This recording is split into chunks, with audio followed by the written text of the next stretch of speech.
নমস্কার, জয় মা মুন্ডমালিনী। সুপ্রভাত। সুপ্রভাত বলে আর কি বলবো বলুন, সুপ্রভাত তো নয়, এখন অনেক ভোরবেলা, মোটামুটি প্রায় রাত্রি ভোরই হবে, ওই 4টে বাজে এখন। দেখছেন সাদা ফুল কেবল ফুটে রয়েছে, স্থলপদ্ম ফুটেছে, জবাগুলো কেবল একটু মুখ খুলেছে। বেশ শীত শীত করছে, এখনও আকাশে তারারা রয়েছে, সেরকমভাবে ভোরের আলোও ফোটেনি। আর আমি উঠে পড়েছি, আমার স্নানও হয়ে গেছে। আজ তো আবার পূর্ণিমা, রাস পূর্ণিমা, তো সেই উপলক্ষে প্রচণ্ড ব্যস্ততা। অন্য দিন শনি মঙ্গলবারই বেশ ব্যস্ততা থাকে, তবে আজ আবার তো বিশেষ, মায়ের ষোড়শোপচার পুজো হয় এবং ভক্তদের তারপরে প্রতিকার দান সব কিছুই রয়েছে, মায়ের ভোগ আরতি সমস্তটাই রয়েছে, এবং সবটাই তো একা হাতে একা দায়িত্বের ওপরে সব কিছু সামলাতে হয়। তো যথারীতি মাকে জাগিয়ে মায়ের মঙ্গল আরতি সব কিছু সুসম্পন্ন করে নিলাম চটপট। আর এখন দেখুন হালকা আকাশে আলো ফুটেছে, আর রাস্তাঘাট দেখুন শীত একটুখানি যে ভাব পড়ে গেছে সেগুলো দেখেই বোঝা যাচ্ছে। শিউলি বেশ কম ফুটেছে, এখন আর বেশি ফোটে না শীত পড়তে পড়তেই, হেমন্তের ছোঁয়া যেহেতু। আর এদিকে দেখুন ওই রাস্তার থেকে দেখা যাচ্ছে যে মা বসে রয়েছে, আর কাকি ওদিকে মন্দিরে কাজকর্মগুলো করে নিচ্ছে বাকি। বেশ ভালো লাগছে মাকে রাস্তার থেকে দেখতে, আর এই শাড়িটা খুব ভালো মানিয়েছে মাকে। আর এখন আমি ছাদে চলে এলুম ফুল তোলার জন্য। দেখুন সকালের স্নিগ্ধ আকাশ, স্নিগ্ধ বাতাস এবং চারিদিকের প্রাকৃতিক দৃশ্য এবং পাখির কুলকুল আওয়াজ খুব ভালো লাগছে। আর ওই দেখুন দূরে বুলবুলিটা বসে রয়েছে, একা একা ডাকছে। সকালবেলায় প্রচুর একঝাঁক বুলবুলি রয়েছে, যা সুন্দর আওয়াজ করে, ভালো লাগে, বেশ মন মুগ্ধ হয়ে যায়। আর জবা গাছে এক গাছ ভর্তি ফুল ফুটেছে। হেমন্তকাল হলেও বেশ ভালোই ফুল হচ্ছে, জানি না কিছুদিন পরে আর পাবো কি না। যাই হোক, অন্যান্য বছর তো ঠকায় না, এখন এই শীতে কি করবে আমি জানি না। তো যাই হোক, এখন এতগুলো ফুল মোটামুটি সব জোগাড় হয়ে গেছে। আর এদিকে ফুলওয়ালা কাকুও ফুল দিয়ে গেছে, পিসি মালাটা গাঁথতে বসবে, আর আমি এদিকে মাকে সাজিয়ে নেব। আর এই করতে করতেই 2-4টে ভক্ত চলে এসেছে, আর এদিকে ভোগ রান্নার কাকিমাও ভোগের জোগাড় করে নিয়েছে। আমাদের অমাবস্যা পূর্ণিমা 2 দিনই ভোগ হয়। আগে পূর্ণিমাতে শুধু চিড়ের ভোগ হচ্ছিল, এখন অন্নভোগটাও আমি দিচ্ছি, কেননা নিত্য নৈমিত্তিক তো অন্নভোগ শুরু করা হয়েছে এই জন্য। আর এই যে এই ভক্ত মা, ইনি আমি পিসি বলে ডাকি, ওনার মনের আশা পূর্ণ হয়েছে, তাই মাকে একটি বস্ত্র দিয়ে এবং 16 কলা দিয়ে পুজো দিল। তো যথারীতি এবার আমি পুজোর জোগাড়ে বসে গেছি, জোগাড় অনেকক্ষণ ধরেই করছি, সেই ভোর থেকেই। এখন নৈবেদ্যটা করে নিয়ে পুজোয় বসে যাব। নৈবেদ্য সেরকম বিশেষ কিছুই নয়, 1 থালা ফল আর ভাগে ভাগে যা নৈবেদ্য 1 থালার মধ্যেই সব কিছু করে নেবে একত্রে, ওইভাবেই মাকে নিবেদন করা হবে এবং সকলকে নিবেদন করা হবে, কেননা সময়ের অভাব থাকলে যা হয়। আর আজকে মাকে কিছুটা এরকমভাবে শৃঙ্গার করিয়েছি। কাকুকে বলেছিলাম যে জুঁই ফুল পাওয়া যাবে কি না, তো বলেছিল চেষ্টা করব, আর পেলেও অনেক দাম হবে। তো যথারীতি যেরকম বলা সেরকমই কাজ, প্রচুর দাম, জুঁই ফুলের মালায় হাতই দেওয়া যাচ্ছিল না, তবুও নিয়ে এসেছে, ফিরিয়ে দেবো, নিয়েছি। মাকে বেশ সাজালাম, বেশ ভালো লাগছে মাকে। আর মায়ের গায়ে সুগন্ধি প্রসাধনী আর কি লাগাবো বলুন, জুঁই ফুলের এত সুন্দর গন্ধ। তো যাই হোক, ওই দিয়ে কাজ হয়ে গেছে। আর এদিকে পুজো আমার প্রায় অনেকটা হয়ে গেছে, এবার এক এক করে ষোড়শোপচার নিবেদন করা হচ্ছে মাকে। পুজোর মুহূর্ত সেরকম দেখাতে পারিনি, কারণ একা হাতে সব কিছু যেহেতু করা, দেখানো হয়ে ওঠে না। তো যাই হোক, ওই বাইরে একজনকে ফোনটা দেওয়া হয়েছিল, সেই আর কি ভিডিওটা করেছে। তো যেটুকুনি করেছে সেটুকুনি আপনারা দেখুন, দর্শন করুন মায়ের সেই পূজার মুহূর্ত।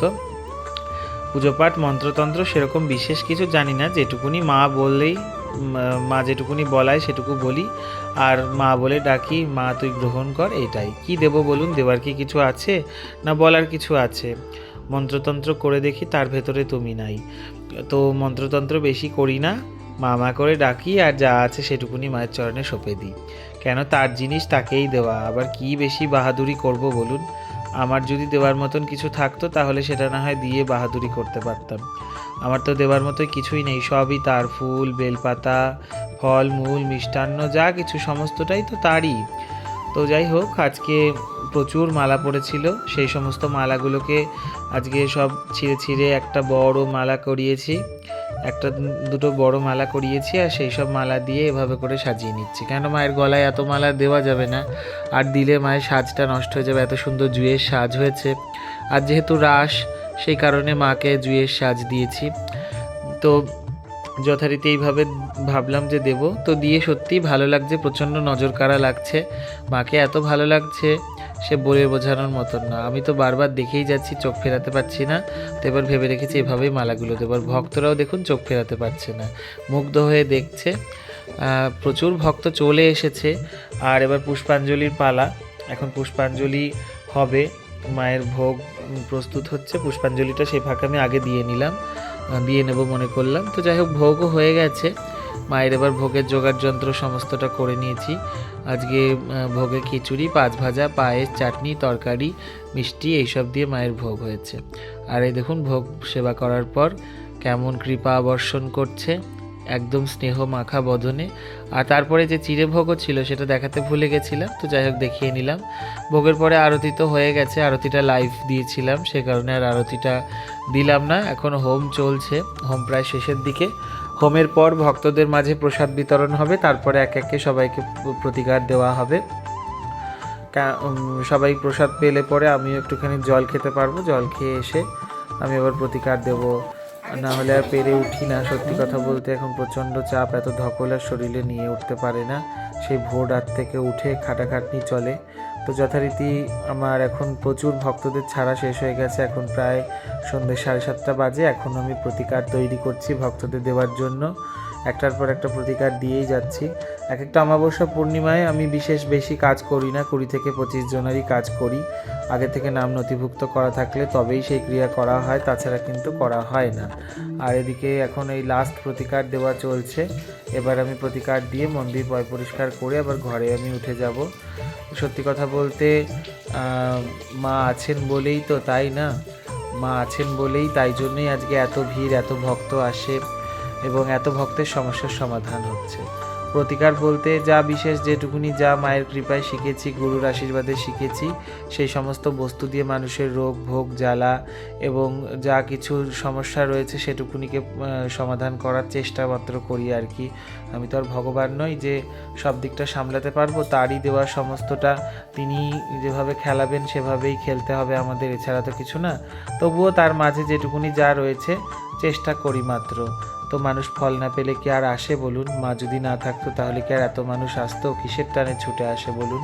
বছরের পর বছর ধরে এত মানুষ আসে যায়, এত মানুষের উপকার হয়, কেনই বা হয়? মা নিশ্চয়ই রয়েছে বলে।